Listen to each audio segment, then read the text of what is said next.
بيقول لك لو سمعت هيصة على القهوة اللي تحت بيتكو يبقى حاجة من التلاتة: لا إما الأهلي جاب جول، لا إما محمد صلاح جاب جول، لا إما الزمالك اتجاب فيه جول.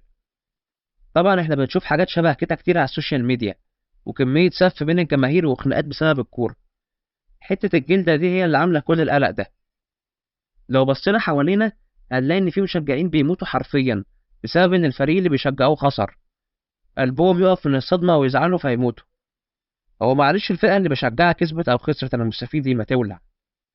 يعني اللي مات ده فرقته اللي بيشجعها فادته بإيه؟ وحتى طلع من مدة إعلامي مشهور اتكلم في الموضوع ده، وأكد إن المفروض الكورة ما تعديش حدود المتعة بالنسبة لنا كمشاهدين، لأننا فعليا مفيش استفادة منها، وإن اللعيبة والإعلاميين والمحللين هم بس اللي بيستفادوا من الكورة، فالفئة دي هي المفروض تزعل مش إحنا.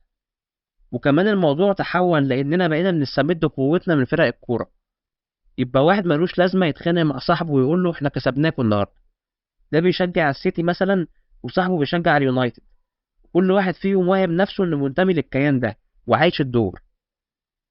الكورة كمان بتستخدم لأهداف سياسية، وده اللي حصل في سنة 34 و 38، أما موسوليني حاكم إيطاليا ساعتها أجبر لعيبة المنتخب على تأدية التحية الفاشية قبل المباريات.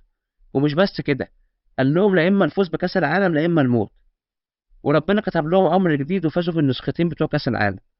وكل ده لتحقيق هدفين: توحيد الشعب الإيطالي تحت حكمه من خلال اللعبة، وتلميع صورة النظام الحاكم في عيون الدول المشاركة في كأس العالم. وهنلاقي الناحية التانية ناس بتتقتل بسبب الكورة، وده اللي حصل في كأس العالم سنة 94.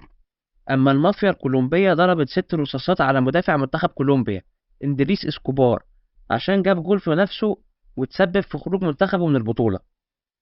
ده غير نشر الفساد الأخلاقي زي الشذوذ الجنسي عن طريق الكورة.